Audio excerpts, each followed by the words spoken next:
మొదటి పాఠంగా పరిశుద్ధ గ్రంథం నుండి నిర్గమాకాండము 4వ అధ్యాయము 1 నుంచి 17 వచనంలో దేవుని వాక్యం చదువుతున్నాం.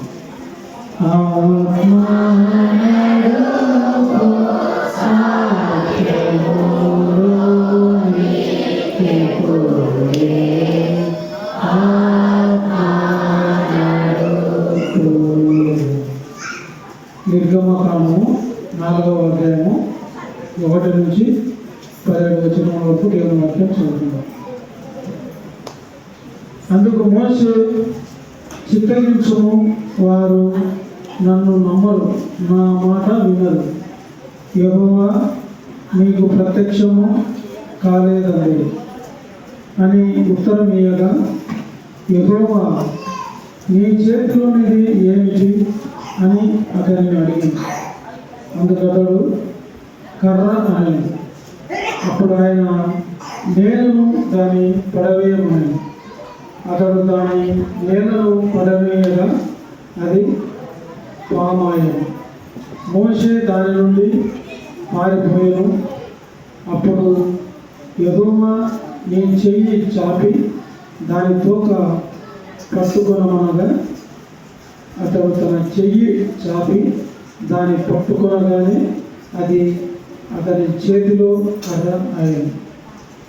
ఆయన దాని చేత వారు తమ పితరుల దేవుడైన యెహోవా అనగా అబ్రహాము దేవుడు, ఇస్సాకు దేవుడు, యాకోబు దేవుడు నీకు ప్రత్యక్షమాయనని నమ్ముదలని.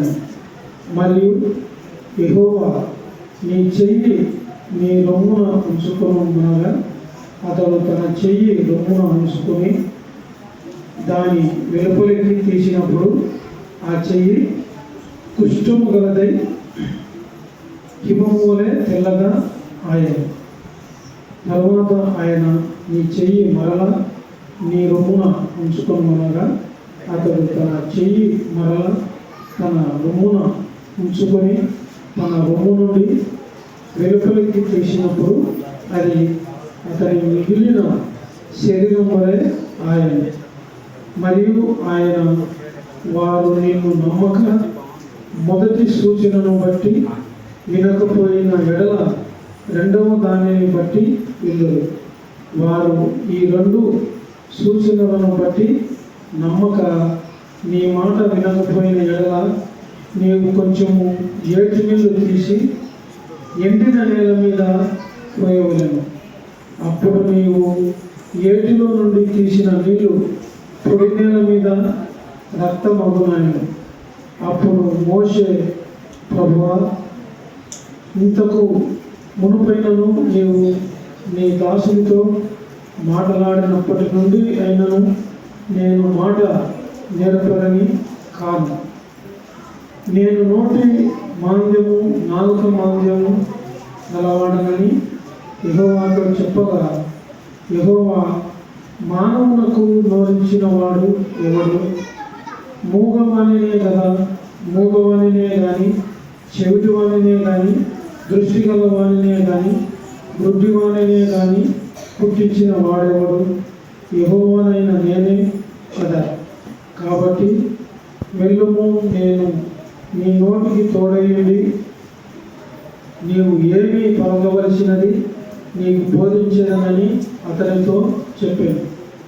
అందుకతడు, అయ్యో ప్రభువా, నీవు పంపతలంచిన వారిని పంపమనగా, ఆయన మోషే మీద కోపపడి, లేవీయుడకు నీ అన్నయ్యన ఆరోను లేడా? అతడు బాగుగా మాట్లాడగలడని నేను ఎరుగుతున్నాను. ఇదిగో అతడు నిన్ను ఎదుర్కొన వచ్చుచున్నాడు. అతడు నిన్ను చూచి తన హృదయమందు సంతోషించును. నీవు అతనితో మాట్లాడి అతని నోటికి మాటలు అందించవలెను.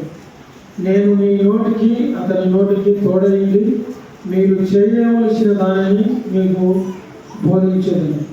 అతడే నీకు బదులు జనులతో మాట్లాడను, అతడే నీకు నోరుగా నుండును. నీవు అతనికి దేవుడుగా ఉండువు. ఈ కర్రను చేత పట్టుకొని దానితో ఆ సూచక క్రియలు చేయవలనని చెప్పాను. కొద్ది వాక్యం జరిగించుకున్నాం.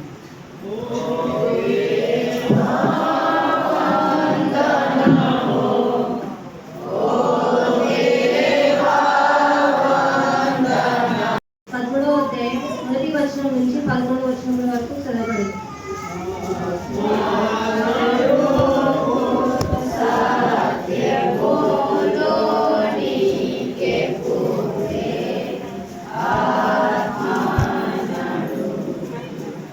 యోహాను వార్త 13వ అధ్యాయం మొదటి నుండి దేవుని వాక్యం చదవబడింది.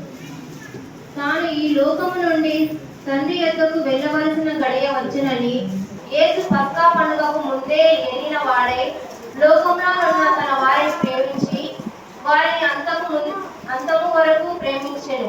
వారు భోజనము చేయించుండగా ఆయనను అప్పగింపవలెనని సీమోను కుమారుడకు ఇస్కరియోతు యూదా హృదయములలో అపవాది ఇంతకు ముందు ఆలోచన పుట్టించి ఉన్నాడు గనుక తండ్రి తన చేతికి సమస్తము అప్పగించిననియు తాను దేవుని యుద్ధ నుండి బయలుదేరి వచ్చిననియు దేవుని యుద్ధకు వెళ్ళవలసి ఉందనియు యేసు ఎరిగి భోజన పంక్తిలో నుండి లేచి తన పై వస్త్రము అవతల పెట్టివేసి ఒక తువాలు తీసుకొని నడుముకు కట్టుకొనెను. అంతటా పల్లెములో నీళ్లు పోసి శిష్యుల పాదములు కడుగుటకును తాను కట్టుకొని ఉన్న తువాలుతో తుడుచుటకును మొదలుపెట్టెను. ఇట్లు చేయించు ఆయన సీమోను పేతురు వద్దకు వచ్చినప్పుడు అతడు, ప్రభువా, నీవు నా పాదములు కడుగుదువా అని ఆయనతో అనెను. అందుకు యేసు, నేను చేసినది ఇప్పుడు నీకు తెలియదు గాని ఇక మీద తెలుసుకొని ఎందువని అతడితో చెప్పగా, పేతురు, నీవెన్నడూ నా పాదములు కడుగుదురా ఆయనతో చెప్పాను. అందుకు యేసు, నేను నిన్ను కడగని ఎడల నాతో నీకు పాలు లేదనెను. సీమోను పేతురు, ప్రభువా, నా పాదములు మాత్రమే కాక నా చేతులు నా తల కూడా కడగమని ఆయనతో చెప్పాను. యేసు అతన్ని చూచి, స్నానము చేసిన వాడు పాదములు తప్ప మరేమీ కడుగుకొనక్కర్లేదు. అతడు కేవలము పవిత్రుడాయను. మీరును పవిత్రులు కాని మీలో అందరూ పవిత్రులు కాలేరను. తను అప్పగించు వారిని ఎరివెను గనుక మీలో అందరూ పవిత్రులు కారని ఆయన చెప్పాను.